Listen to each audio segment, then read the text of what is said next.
Kui keskendud iseendale, siis sa kasvad.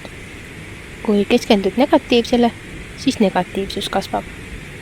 See sügav mõte rõhutab, kui oluline on suunata oma tähelepanu ja energia positiivsetele ja konstruktiivsetele aspektidele oma elus. See viitab sellele, et meie kasv ja areng sõltuvad suuresti sellest, kuhu me oma fookuse suuname.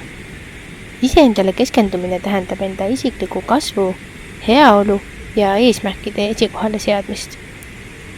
See hõlmab enesereflektsiooni, selgete eesmärkide seadmist ja teadlikke samme nende saavutamiseks. Kui investeerime aega ja vaeva oma tugevuste, nõrkuste ja püüdluste mõistmisse, loome aluse pidevaks arenguks. See eneseteadlikkus võimaldab meil teha teadlikke otsuseid, arendada uusi oskusi ja arendada vastupidavust väljakutsetega silmitsi seistes. Lisaks soodustab iseendale keskendumine positiivset mõtteviisi. Keskendudes oma edusammudele ja saavutustele, kasvatame saavutustunnet ja motivatsiooni. See positiivne iseenda tugevdamine julgustab meid jätkama oma püüdlustega ja ületama teele tulevaid takistusi kindlameelsusega. Samuti aitab see meil säilitada tervisliku tasakaalu isikliku elu ja tööelu vahel, tagades, et me ei ole ülekoormatud välisest survest. Sarnaselt iseendale keskendumisega kasvab negatiivsus, kui keskendume negatiivsusele. See tähendab, et negatiivsetele mõtetele, kogemustele või inimestele keskendumine võib avaldada kahjulikku mõju meie vaimsele ja emotsionaalsele heaolule.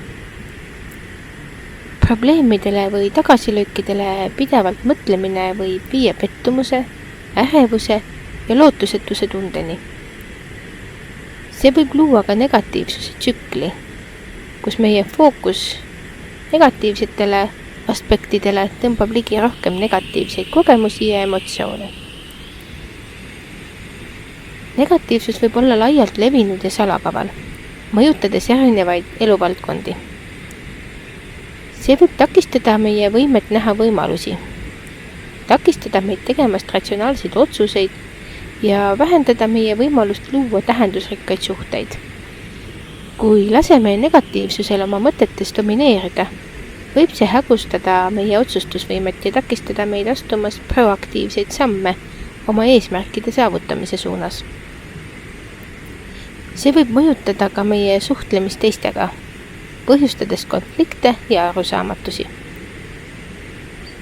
Negatiivsuse tsüklist vabanemiseks on oluline suunata oma fookus positiivsetele ja konstruktiivsetele aspektidele oma elus.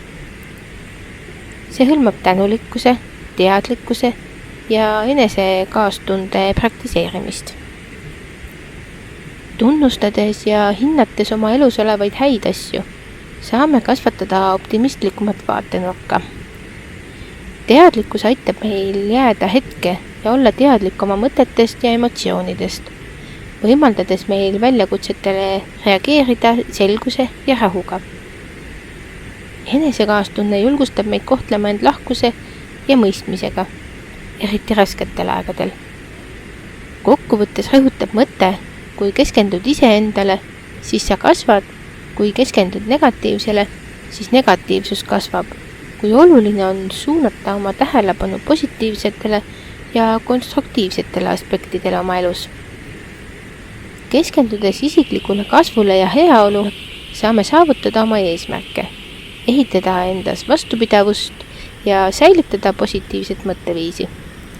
Seevastu negatiivsusele keskendumine võib avaldada kahjulikku mõju meie vaimsele ja emotsionaalsele heaolule. Seetõttu on ülimalt oluline kasvatada positiivset fookust ja astuda proaktiivseid samme oma kasvu ja arengu suunal. Aitäh kuulamast ja järgmiste kohtumisteni!